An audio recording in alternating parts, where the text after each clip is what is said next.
Hey guys, in this video I wanted to go through valuations. Where do NFTs even get their values from? How do you know what they're worth, right? How do you know one's worth 0.5 Ethereum? How do you know the other one's worth 10 Ethereum? Why do people give value to these items? And where do they come from? Basically, it's going to be the topic of this video. To understand this, it's a bit complicated only because there's so many different projects. So you have to kind of understand what drives each project has its own ecosystem as to how it works, how the game works, just like how Fortnite, maybe you buy skins to put on your player and maybe the game releases maybe 1,000 skins. You can't get any more of those particular skins in the game. So, to have and flaunt your skin, you're one of 100 of millions of players, it has value there because it's scarce, it's from a popular game, etc., etc. Maybe another game like Hearthstone, there's cards that are limited, similar to Gods Unchained. So those cards that are more rarer, people are willing to pay more for them. So like that, each game has its own unique characteristic or its unique ecosystem as to how it works. You can see there's a bunch of games here on OpenSea in rankings of how popular they are. Crypto Voxels and Decentraland are a similar thing. They're open online world where you can buy lands and build things on your lands. Gods Unchained is a card game. My Crypto Heroes is kind of like an adventure hero game. You can buy heroes or characters and play in it. Crypto Punks was actually, I think it was the first ever NFT project to be built before even CryptoKitties. Axie Infinity, you can battle and breed little Axies creatures, mystical creatures that have different powers and different sets of moves, etc., etc. All different types of things, right? Super rare is art. People are buying and selling different types of art. Artists are releasing unique pieces and putting them on the blockchain. So there's all different reasons why these have value, but I'm going to go through this a little bit more intricately. Let's do a demonstration with the two most popular projects that I use, which is Decentraland and Gods Unchained. So first of all, let's kind of go through Decentraland as to what drives the value here, right? So Decentraland is kind of the craziest project at the moment in crypto, just because in the pre-sale, so how Decentraland worked was all of these little pixels that you see are 16 by 16 meter lands. These are all owned lands. These are road networks. So you can imagine if you put on your VR glasses, or this is at least what the white paper proposed, that it was supposed to be a virtual reality world. Put on your VR glasses, you can enter your 16 by 16 meter land, right? So all of these light blue ones are land for sale. All the ones that aren't colored are not for sale, they're just owned and people are kind of holding them to before the world opens so they can kind of release what they've built. These are all road networks. Green places are the devs own the green areas. So this is the Center Genesis Plaza. They're going to hold events and things in them. These are all separate districts, so virtual reality shopping center. We have Fashion Street, Bittrex Tomorrow, Democratic, blah, blah, blah, blah, blah. We have Chowbury, a bunch of different districts. The Crypto Valley, red is land that I own personally. So you can see it got quite intricate really quickly. So all of this land was sold in an auction, and I believe, if I recall correctly, around $25 million was spent in that auction just to acquire these lands. And then over the last 2 years, people have been buying and selling their lands, early investors selling to new investors, etc., etc.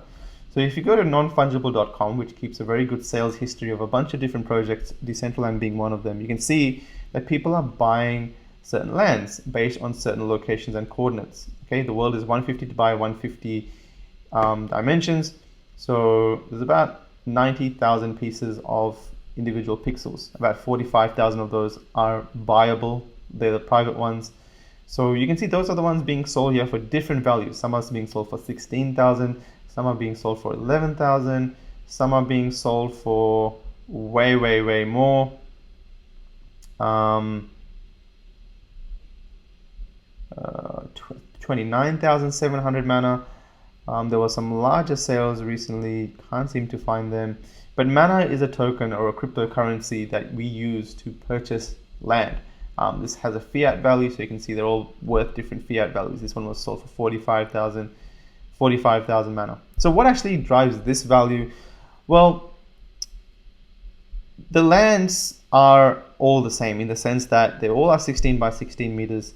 You can build whatever you want on any land that you want, right? What determines the value in this case, in the case of Decentraland, is scarcity. Scarcity and position it is closer on the map. So this is the whole Decentraland map. It's actually pretty big.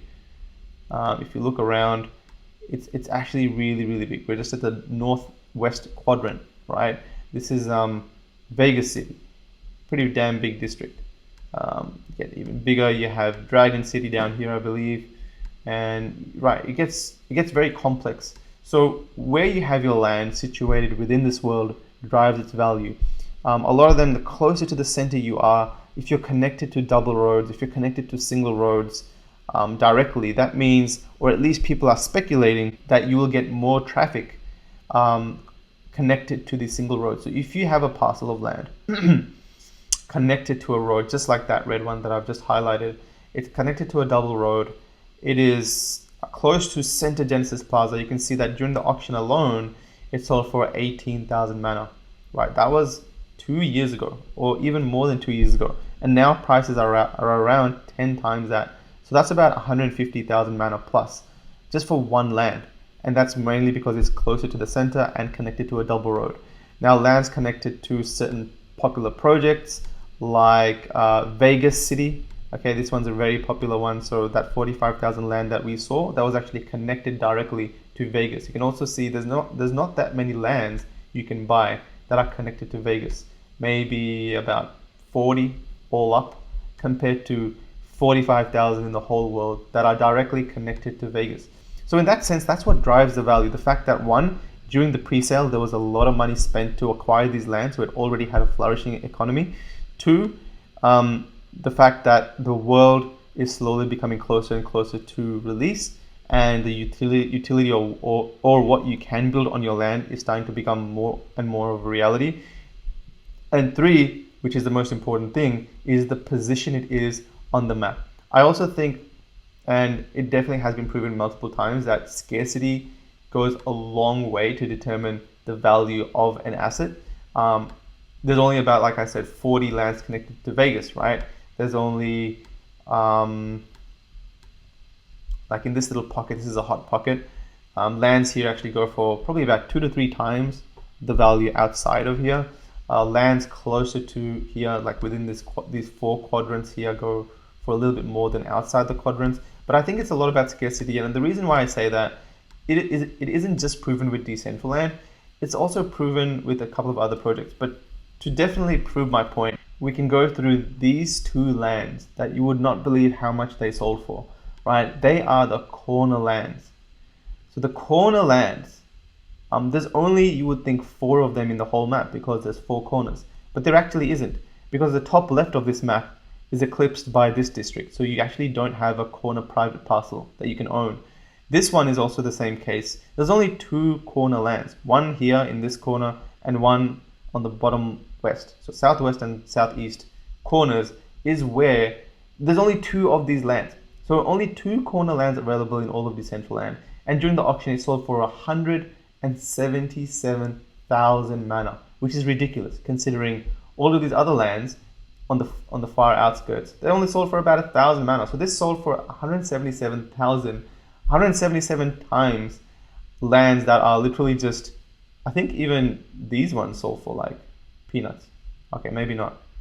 12,000, 1,000 over here, 12,000. I think that was because it was during the second auction. 2,400.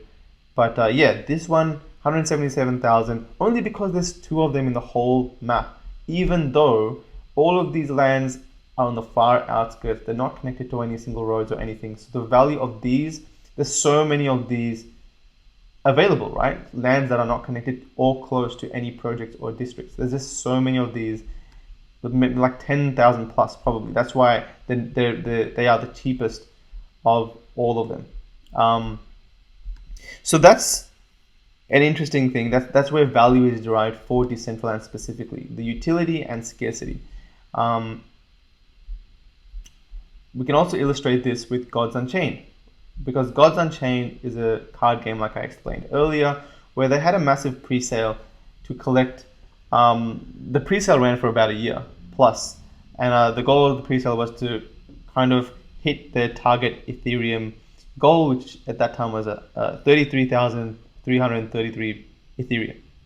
So around 33,000 Ethereum. They ended up hitting that goal as far as I know, and they sold these cards in packs. So you could get a pack which had an epic pack, a legendary pack, or a rare pack.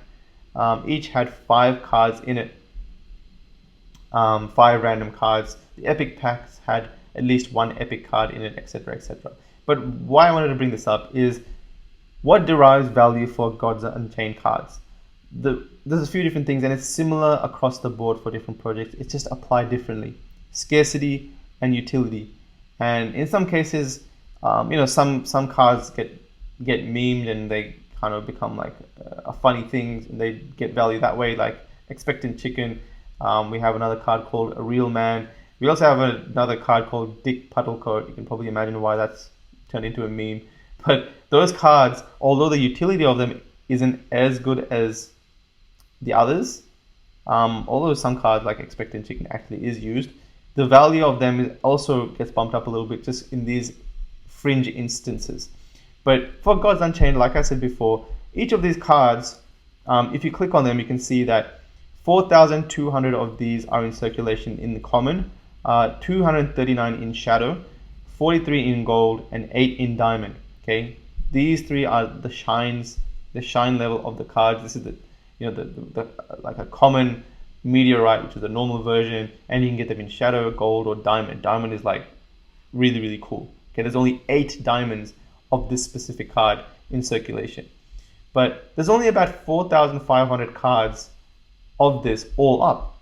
So the fact that there's limited amounts of cards, each one of these epics, there's about 4,500 of those in circulation. If you go to legendaries, it's even more rarer.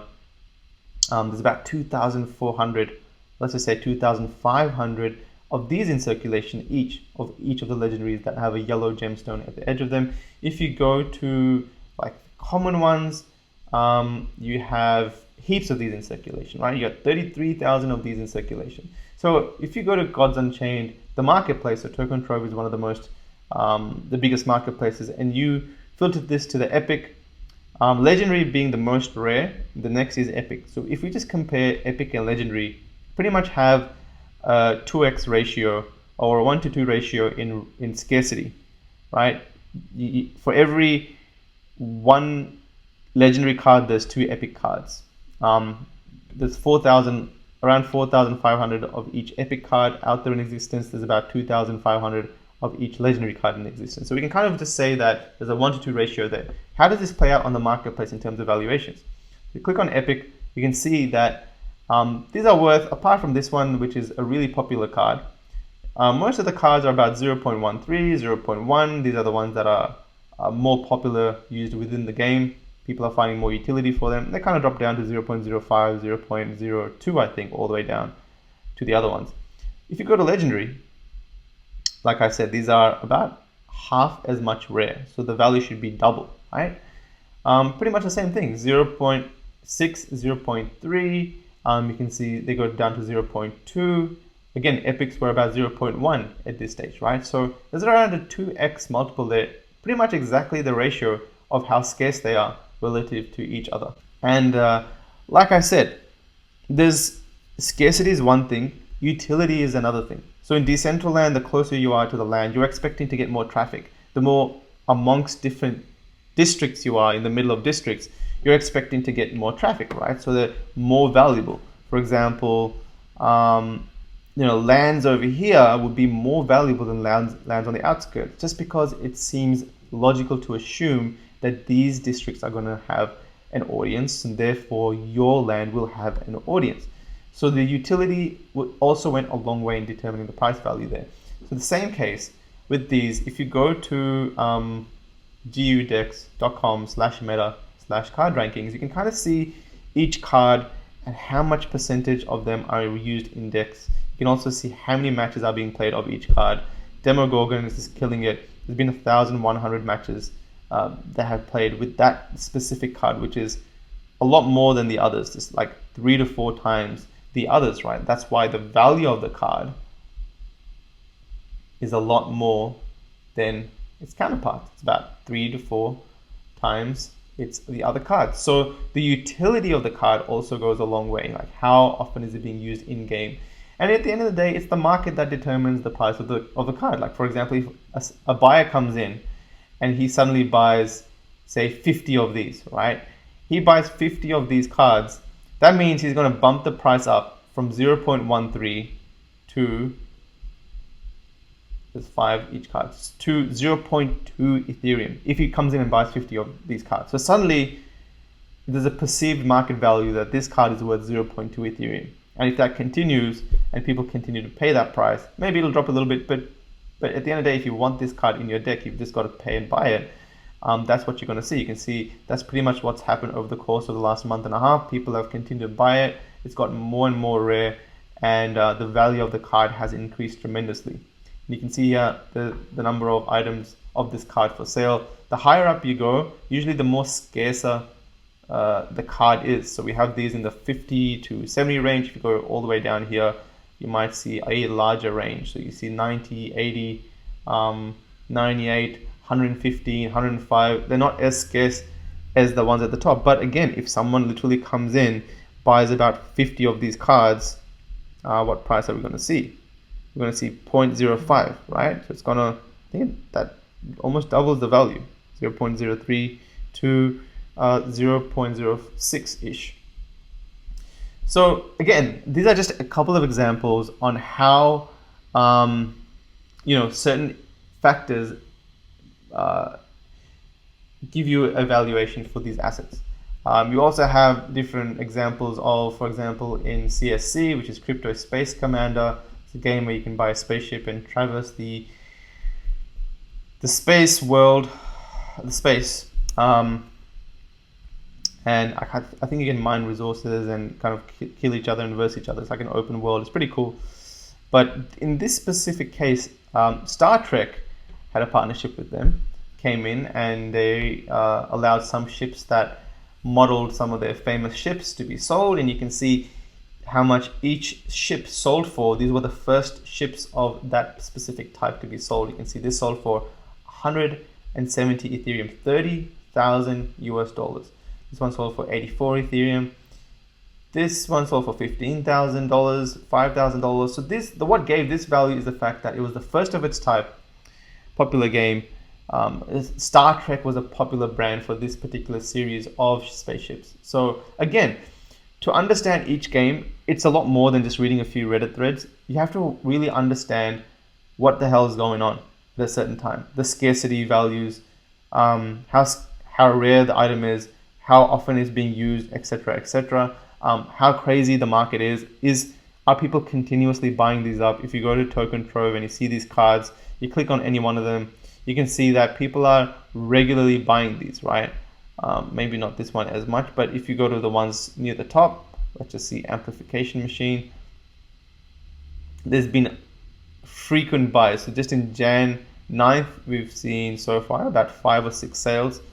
Jan 7th, Jan 6th, we're seeing like 7 to 8 sales a day. That's frequent enough just for one specific card. And the fact that it continuously has around 1,000 Ethereum in volume every week or weekly so far, we can see that it has continuous volume. So for me, that's really important. And I'm going to go through that a little bit later, why volume is important. But the moral of the story is that there are certain things that you have to understand per project. If you want to get involved in NFTs, the best thing to do is start with the most popular ones, understand why the assets are being driven at those price points, and then, as I'm going to go through in the later videos, understand where the opportunity lies. So that's it for this video, and I'll see you guys in another tutorial video.